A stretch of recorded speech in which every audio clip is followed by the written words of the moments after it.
Hi friends, welcome back to study classes. My dear friends, आज आपके साथ इस सेशन में डिस्कस करने वाले हैं यूजीसी नेट दिसंबर 2023 एग्जामिनेशन के सवाल जो कि अकाउंटिंग से पूछे गए थे हमारे कॉमर्स और मैनेजमेंट एग्जामिनेशन में। पूरे सवालों को डिटेल में एक्सप्लेनेशन के साथ आपके साथ डिस्कस करेंगे। आइए फटाफट से इन सवालों की तरफ बढ़ते हैं, अपने डिस्कशन को स्टार्ट करते हैं। चलिए तो प्यारे दोस्तों, यहाँ पे हमारे पास सवाल है मैथ्स द फॉलोइंग का। लिस्ट वन और लिस्ट टू हमें यहाँ पे दे रखी है। तो प्यारे दोस्तों, अगर मैं लिस्ट वन की बात करूं तो यहाँ पे आपको एक्टिविटी बेस्ड कॉस्ट सेंटर्स दिए हुए हैं। और लिस्ट टू में आपको पूछ रहे हैं कि ये जो आपकी एक्टिविटी सेंटर है ये कौन से कॉस्ट से जुड़े हुए हैं, cost incurred and accounted for. सबसे पहला यूनिट लेवल एक्टिविटी सेंटर, यानी कि आप प्रोडक्ट के जितने ज्यादा यूनिट्स बनाएंगे उतनी ज्यादा ये वाली कॉस्ट इनकर होने वाली है। जैसे मैं डायरेक्ट मटेरियल और डायरेक्ट लेबर की बात करूं तो जितना ज्यादा आप प्रोडक्ट बनाएंगे, जितने यूनिट्स बनाएंगे उतना ही मटेरियल ज्यादा इस्तेमाल करना पड़ेगा। तो इसीलिए आपका ए यहाँ पे टू से मैच हो सकता है। इसके अलावा बैच लेवल एक्टिविटी सेंटर, यानी कि जब आप पूरा बैच बना रहे हैं, जैसे बिस्किट्स का पूरा बैच आप बना रहे हैं, तो बिस्किट्स को बनाने के लिए यहाँ पे जो आपका पूरा बैच का जो मटेरियल होगा, जो भी सामान होगा, जो भी चीजें होंगी, जैसे आप मशीनरी का सेटअप करेंगे, उसके अंदर पूरा का पूरा जो बैटर आपने बनाया होगा वो लाकर डालेंगे। तो मटेरियल हैंडलिंग जो है ना, वो एक बैच से जुड़ी होती है कि उस बैच में कितना मटेरियल आपको हैंडल करना पड़ रहा है। प्रोडक्ट लेवल एक्टिविटी सेंटर, कि जो प्रोडक्ट आप बना रहे हैं, हो सकता है उस प्रोडक्ट का आप 1000 बना रहे हो चाहे 10,000 बना रहे हो, उससे नहीं फर्क पड़ता। आप जो जो प्रोडक्ट्स बना रहे हैं उनसे जुड़ी हुई कुछ स्पेसिफिक कॉस्ट होती है। जैसे आप एक प्रोडक्ट बना रहे हैं जिसका आपने यहाँ पे ट्रेडमार्क ले रखा है, उसके डिजाइन का कुछ पेटेंट ले रखा है, तो वो स्पेसिफिकली उस प्रोडक्ट से ही जुड़ा होगा, तो that is going to be related to product level activity center. इसके बाद है फैसिलिटी लेवल एक्टिविटी सेंटर, यानी कि जो आपकी प्रोडक्शन फैसिलिटी है उसके अंदर जो भी मशीन्स वगैरह जैसे लगी हुई हैं उनसे जुड़ा हुआ खर्चा आपका जो हो गया, उस फैसिलिटी का कोई प्रॉपर्टी टैक्स हो गया, उस फैसिलिटी की जो लोग रखे हुए उसकी सैलरी हो गई, उस फैसिलिटी में जो मशीन है उसकी डेप्रीसिएशन और मेंटेनेंस हो गई। तो करेक्ट अगर आप मैचिंग बनाएंगे, that is going to be as per option number one.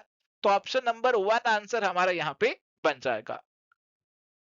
चलिए तो प्यारे दोस्तों, यहाँ पे हमारे पास सवाल है, in which ratio will the remaining partners compensate the retiring partner for a share of goodwill.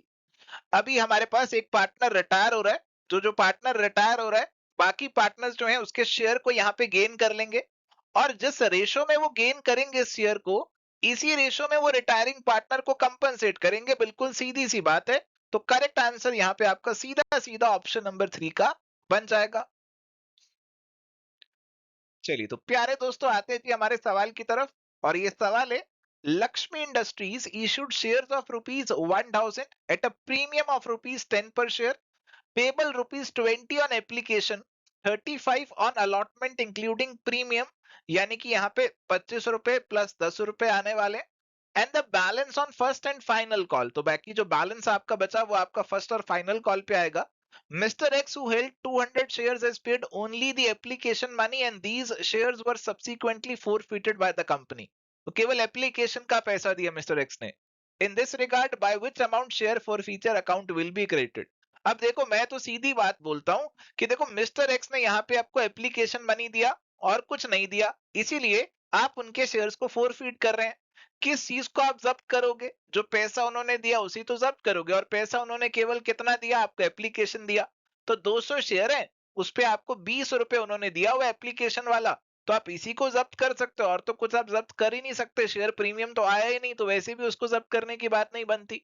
तो अभी यहाँ पे अगर आप देखेंगे तो 4000 रुपए बनेगा जो उनकी तरफ से आया हुआ है ना जी। केवल एप्लीकेशन मनी आया, 200 इंटू 20, 4000 ही आया हुआ, तो इसी को शेयर फॉर फ्यूचर अकाउंट में डाल देंगे। और इसीलिए करेक्ट आंसर आपके पास यहाँ पे ऑप्शन नंबर वन का बन जाएगा। Coming to the next question, which one of the following accounting concepts and conventions consider it reasonable to use historical cost to record long-lived assets? Long-lived बोले तो आपके जो फिक्स्ड एसेट्स हैं, आपको उन्हें रिकॉर्ड करना चाहिए हिस्टोरिकल कॉस्ट पे। ऐसा कौन सा अकाउंटिंग कंसेप्ट कन्वेंशंस जो है ऐसा कुछ डायरेक्टली इनडायरेक्टली बोलता है, ये आपसे पूछ रहे हैं। वैसे तो कॉस्ट का कंसेप्ट है वो ये बात करता है, बट ये तो चारों ऑप्शंस में नहीं है, तो डायरेक्ट संबंध नहीं है, कुछ इनडायरेक्ट बनाना पड़ेगा। Entity concept, business entity concept आपको कहता है बिजनेस और बिजनेस ओनर दोनों अलग अलग है, तो ये तो यहाँ पे वैलिड नहीं बना, ये तो बात नहीं बनी। Going concern convention, going concern आपको कहते हैं कि एक बिजनेस जो है वो आगे लंबे समय तक चलने वाला है। अगर आप कोई आज फिक्स एसेट खरीद रहे हैं, उसे बेचने के लिए नहीं खरीद रहे, उसे लंबे समय तक अपने पास रखने वाले हो। तो अगर कोई चीज आप बेचने के लिए नहीं खरीद रहे हो, तो उसको मार्केट प्राइस पे रिकॉर्ड करने का कोई फायदा नहीं है। आप उसे उसकी हिस्टोरिकल कॉस्ट पे ही रिकॉर्ड करो, और इसके और भी एडवांटेजेस आपको देखने को मिलते हैं। ऑब्जेक्टिव तरीके से रिकॉर्डिंग आपकी हो जाएगी। तो गोइंग कंसर्न कन्वेंशन को आप इसे डेफिनेटली रिलेट कर सकते हैं। बाकी मटीरियलिटी और पीरियोडिसिटी भी इतने ज्यादा रिलेटेड नहीं है।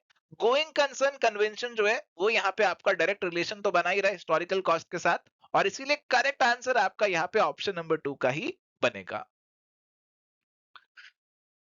चलिए तो प्यारे दोस्तों, यहाँ पे सवाल है cost volume profit analysis, CVP analysis. CVP analysis से कंफ्यूज मत होना, मार्जिनल कॉस्टिंग है ये सीधा सीधा, बस कंफ्यूज करने के लिए ऐसी टर्म यूज कर लेते हैं। Which of the following are considered as limitations, कमियां ऑफ कॉस्ट वॉल्यूम प्रॉफिट या फिर मार्जिनल कॉस्टिंग, उसकी कमियां बतानी है। अब देखो जितने भी टेक्निक्स वगैरह होती है ना, जितने भी आप थ्योरीज पढ़ोगे, अकाउंट्स में, फाइनेंस में, जो भी चीजें पढ़ोगे, इकोनॉमिक्स में भी पढ़ोगे, तो वहां पे जो भी थ्योरीज होती है ना, उनकी कुछ एजम्पशंस होती हैं। तो जो भी चीजें होंगी उनकी कुछ अजम्पशंस होंगी, और वही अजम्पशंस जाकर उनकी लिमिटेशंस भी बन जाएंगी। तो आपको अजम्पशंस को ही लिमिटेशंस बनाना पड़ता है मोस्ट ऑफ द केसेस में। तो आपको यहाँ पे अजम्पशंस ढूंढनी है या लिमिटेशंस ढूंढनी है, उनके बेसिस पे आंसर बनेगा। Constant selling price regardless of the sales volume. अब मार्जिनल कॉस्टिंग के अंदर आप एज्यूम करते हो कि सेलिंग प्राइस और आपका जो वेरिएबल कॉस्ट है पर यूनिट जो है आपका सेम रहने वाला है, चाहे आप 100 यूनिट बनाकर बेचो चाहे 1 लाख बेचो।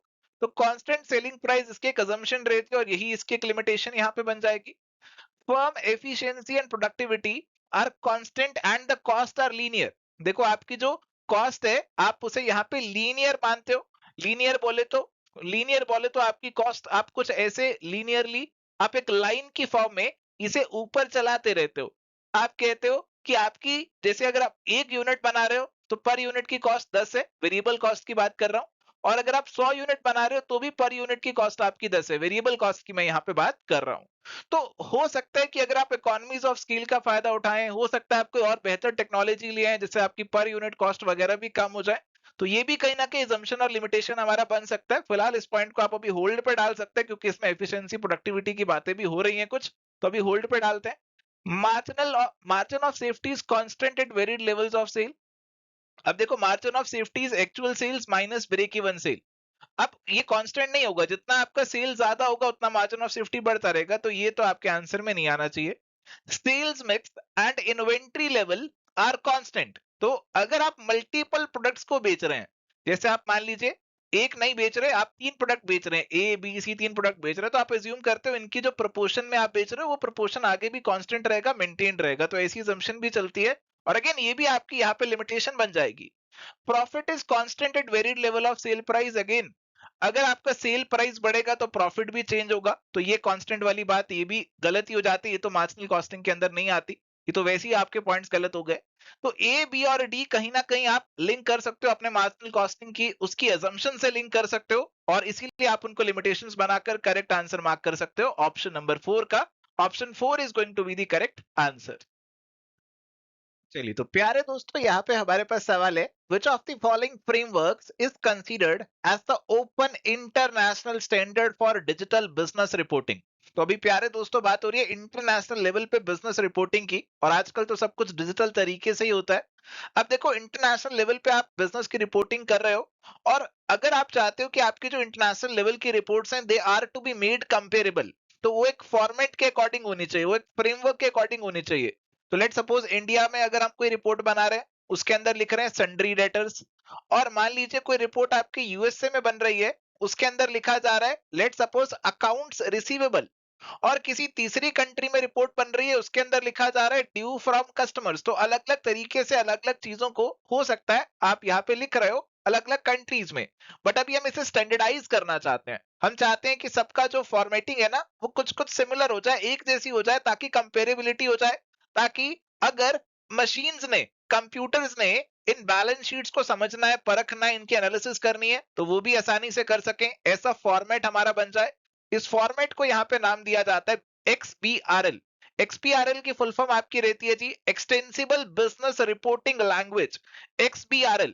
ये एक बिजनेस रिपोर्टिंग की लैंग्वेज है which is extensible language, extensive तरीके से वर्ल्ड वाइड इसका इस्तेमाल आजकल किया जा रहा है ताकि आपके जो स्टेटमेंट्स है उसमें कंपेरेबिलिटी आ जाए। आप उन स्टेटमेंट्स जो है उनको ट्रांसमिट करें किसी दूसरे पर्सन को, वो भी आसानी से रीड कर सके, समझ सके, स्टैंडर्डाइज्ड हो जाए, आपके सॉफ्टवेयर है, आपकी मशीन है, वो भी उनको रीड कर सके, समझ सके बिना किसी प्रॉब्लम के। तो करेक्ट आंसर यहाँ पे ऑप्शन नंबर 3 का बनेगा। चलिए तो प्यारे दोस्तों, बढ़ते हैं जी अगले सवाल की तरफ। और ये सवाल है, which of the following are relevant in deciding among different courses of action the manager needs to consider the differential revenue and cost of alternatives. तो अभी प्यारे दोस्तों, आपके जो डिफरेंट कोर्सेज ऑफ एक्शन को मैनेजर इवेल्युएट कर रहा है, उसमें वो डिफरेंशियल रेवेन्यू और कॉस्ट को देख रहा है, तो उसमें कौन सी चीजें उसके लिए रिलेवेंट होंगी वो आपको बतानी है। कौन सी चीजों को वो देखेगा, वो सोच रहा है कि ए वन ऑल्टरनेटिव के साथ जाऊं, टू के साथ जाऊं, थ्री के तरफ जाऊं, किसकी तरफ जाऊं, तो क्या क्या चीजें वो कंसीडर करेगा। Opportunity cost and economic profit, तो बिल्कुल जी आपकी जो अपॉर्चुनिटी कॉस्ट है और जो आपके प्रॉफिट्स होने वाले हैं, इकोनॉमिक प्रॉफिट्स होने वाले हैं, उसको वो डेफिनेटली यहाँ पे कंसीडर करेगा कि आप अगर पैसा एक ऑल्टरनेटिव में ना लगाकर दूसरे में लगाते तो कितना आपको यहाँ पे प्रॉफिट हो सकता था, वो सारी चीजें अपॉर्चुनिटी कॉस्ट में आ जाती है। तो they are definitely going to be considered. Fixed और संक कॉस्ट, जो संक कॉस्ट होती है ना, इट इज इररेलेवेंट, ये पहले आप खर्चा कर चुके हो, अब इस पे सोच विचार करके कोई फायदा नहीं है, it is irrelevant in decision making, तो बी को तो आप काट ही दो। इसके बाद मार्जिनल रेवेन्यू, मार्जिनल कॉस्ट, तो आपके जो new new courses of action है उनमें एमआरएमसी, मार्जिनल रेवेन्यू कॉस्ट को कंसीडर किया जा सकता है। बट अगर एक बार ऑप्शंस पे नजर दौड़ाओगे तो उसमें अगर आप ए चूज कर रहे हो तो उसके साथ सी चूज करने का कोई ऑप्शन नहीं है, सी तो केवल बी के साथ ही चूज किया जा सकता है और बी तो पक्का से नहीं आएगा, तो इसीलिए सी को भी यहाँ पे निकाल देते हैं।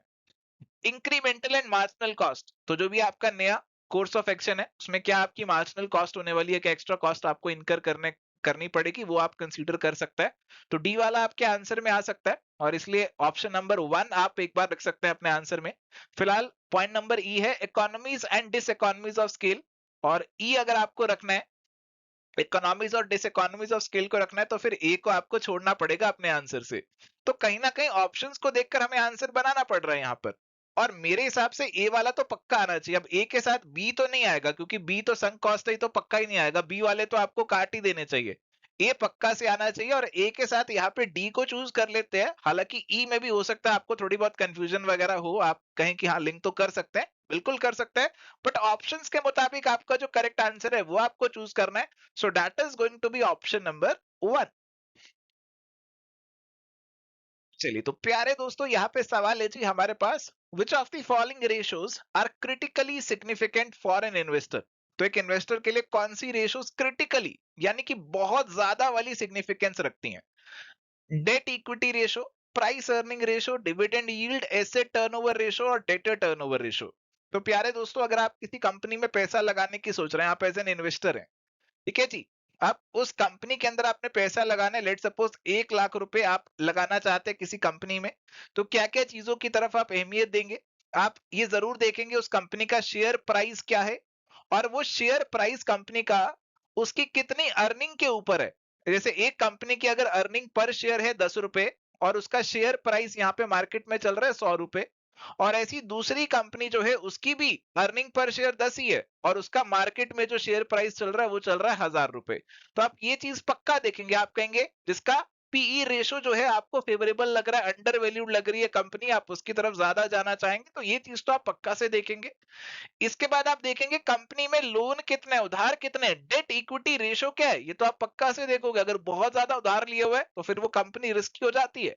तो debt equity ratio, price earning ratio, और अगर आप 1 लाख रुपए लगा रहे हो तो आप कुछ ये भी एक्सपेक्टेशन रखोगे कंपनी से कोई डिविडेंड वगैरह आपको मिलता रहे, तो डिविडेंड यील्ड को भी आप जरूर यहाँ पे अकाउंट फॉर करोगे। बाकी देखो asset turnover ratio, debtor turnover ratio आप देखने को देख सकते हो, बट ज्यादा क्रिटिकली सिग्निफिकेंट में ए, बी और सी आएंगे, और इसीलिए करेक्ट आंसर यहाँ पे ऑप्शन नंबर 1 का आपका बनेगा। चलिए तो प्यारे दोस्तों, यहाँ पे हमारे पास सवाल है, by reducing the sales price from ₹80 per unit to ₹78 per unit, the sales manager has succeeded in selling 1000 units more of a product. Which of the following decisive conclusions can be drawn from this? कौन सी conclusions आप यहां से draw कर सकते हो, ये आपको यहाँ पे बताना है। Sales price variance is unfavourable, देखो सेल्स प्राइस वेरिएंस के अंदर आपका जो सेलिंग प्राइस का जो वेरिएंस है उसे कंपेयर करने वाले हो, एक्चुअल सेल प्राइस और आपने जो बजट बनाया था उसको कंपेयर करने वाले हो। तो आपने आपने जो यहाँ पे एक्चुअल सेल किया वो 78 पे किया, आपने बजट बनाया हुआ था 80 का, तो आपने कम पे सेल किया, तो आपका डेफिनेटली जो आपका प्राइस का वेरिएंस आएगा वो अनफेवरेबल आएगा, क्योंकि आपने कम दाम पे एक्चुअल में सेल किया है। तो अनफेवरेबल ये तो आने वाला है। इसके बाद है sales volume variance is favourable. अब देखो सेल्स का वॉल्यूम आपका 1000 से बढ़ चुका है, 1000 से ज्यादा, 1000 यूनिट्स आपने ज्यादा बेचे हैं, तो डेफिनेटली वॉल्यूम वेरिएंस तो आपका फेवरेबल ही आएगा, तो बी वाला तो आपका यहाँ पे आना चाहिए।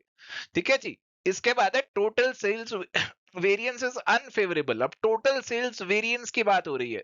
अब देखो टोटल सेल्स वेरिएंस अगर आपको निकालनी, it is the difference between actual sales and budgeted sales. अब इसको लेकर हमारे पास जानकारी तो नहीं है, फेवरेबल अनफेवरेबल बताने के लिए कुछ दिमाग लगाने की कोशिश करें। करें क्या? चलिए करते हैं कोशिश। तो एक्चुअल में हमें बताया गया है कि हमने 78 के दाम पे सेल किए और बजट हमने बनाया था 80 पे सेल करने का। तो लेट सपोज 80 पे हमने बजट बनाया था कि x यूनिट्स बेचेंगे, हमने 78 पे x प्लस 1000 यूनिट्स यहाँ पे बेच दिए। तो अगर मैं एक्चुअल सेल की बात करूं, it is 78 x plus 1000 minus 80 x। अगर आप इसे निकालने की कोशिश करोगे 78x प्लस 78,000 माइनस 80x, तो 78,000 माइनस 2x निकल कर आ गया। अब ये x की वैल्यू जब तक हमें मालूम नहीं होगी, हम नहीं बता सकते ये फेवरेबल होगा या अनफेवरेबल होगा, तो ये कंक्लूजन तो ड्रॉ हो ही नहीं सकती यहाँ पर। सवाल कह रहे डेसिसिव कंक्लूजन, तो डेसिसिव कंक्लूजन सी वाली तो ड्रॉ नहीं हो सकती है। इसके बाद है sales activity variance is rupees 80,000 favourable. अब यहाँ पे एक और गड़बड़ है। अब ये जो सेल्स एक्टिविटी वेरिएंस है, सेल्स एक्टिविटी वेरिएंस अगर आप सर्च करेंगे तो आपको मिलेगा कि सेल्स वॉल्यूम वेरिएंस को ही सेल्स एक्टिविटी वेरिएंस बोलते हैं। अब जो सेल का आपका वॉल्यूम का डिफरेंस है वो तो आपको यहाँ पे दे रखा है कि यहाँ पे 1000 यूनिट आपने यहाँ पे ज्यादा बेचे, you have sold 1000 units more. 1000 units जो है ना आपने यहाँ पे एक्स्ट्रा बेचे, ज्यादा बेचे। आप अगर इसको मल्टीप्लाई कर दो, किससे मल्टीप्लाई करोगे? आप इसे मल्टीप्लाई करोगे जो आपने बजट, जो आपका बजटेड सेलिंग प्राइस था उससे मल्टीप्लाई कर दो, which was given to you as rupees 80। तो आपकी ये निकल कर आ जाएगी, क्या निकल कर आ जाएगी? सेल्स वॉल्यूम या फिर एक्टिविटी वेरिएंस, ये आपकी 80,000 निकल कर आ जाएगी जी। बिल्कुल 80,000 ही निकल कर आ जाएगी। और ये 80,000 आपकी फेवरेबल ही आएगी, जैसा हम कह रहे थे कि सेल्स वॉल्यूम वेरिएंस आपकी फेवरेबल है। तो ए, बी और डी जो है ये आपके आंसर में आना चाहिए, सी वाला तो नहीं आ रहा है। और सेल्स प्राइस वेरिएंस कह रहे 2000 अनफेवरेबल है, तो सेल प्राइस वेरिएंस को हम नहीं निकाल सकते हैं। सेल प्राइस वेरिएंस को हम यहाँ पे क्यों नहीं निकाल सकते हैं? क्योंकि सेल प्राइस वेरिएंस को हमें मल्टीप्लाई करना पड़ेगा सेल से, और सेल की वेरिएंस हमें नहीं है, सेल की डिटेल हमें नहीं गिवन है, एक्चुअल यूनिट्स की हमें जो कितनी सेल हुई है वो हमें गिवन नहीं है। तो सी और ई वाला तो आप डिसिसिवली कंक्लूड नहीं कर सकते, क्योंकि एक्स आ जाएगा इन दोनों में, सी में भी और ई में भी आपको एक्स तंग करेगा, एक्स आ जाएगा, और इसीलिए ए, बी और डी आप ड्रॉ कर सकते हैं यहाँ पे। तो correct answer is going to be option number 3।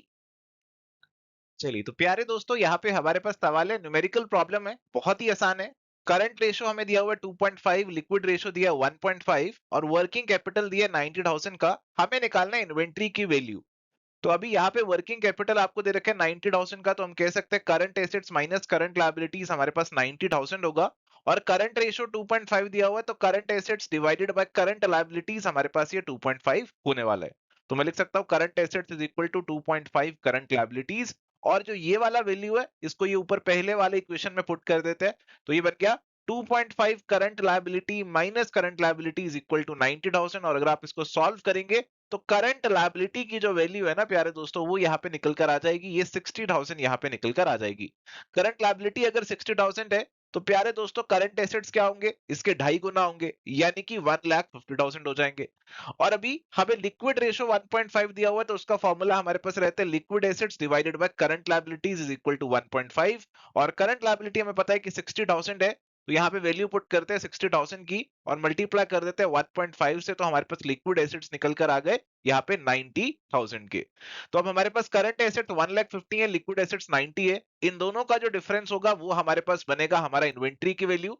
तो इन दोनों का डिफरेंस क्लियरली 60,000 निकल कर आएगा, तो हमारा जो इन्वेंट्री का वैल्यू है that is going to be option number 1, 60,000।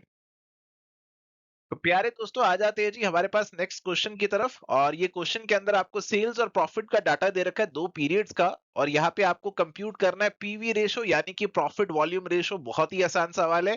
सीधा सीधा फॉर्मूला जो रहता है इसका पीवी रेशो का, इस केस में that is change in profit divided by change in sales. ये बिल्कुल सीधा फॉर्मूला है जो आपको अप्लाई करना है। मल्टीप्लाई बाय 100 कर दो तो परसेंटेज में आ जाएगा।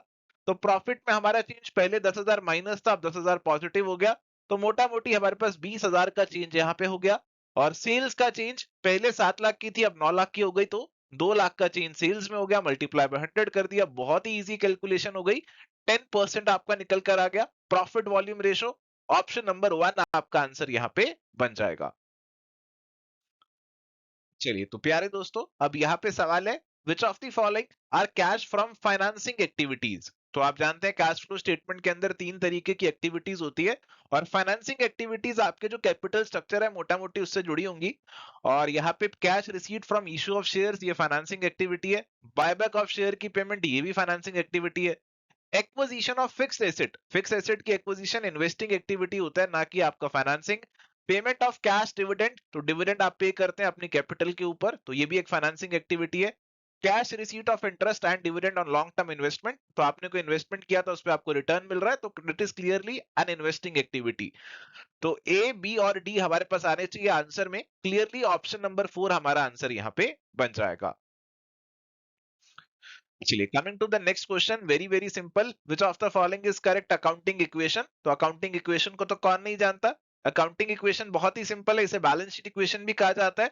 और बैलेंस शीट के अंदर आप जानते हैं एक तरफ आपके एसेट्स आते हैं और दूसरी तरफ आपकी लायबिलिटीज और कैपिटल आती है।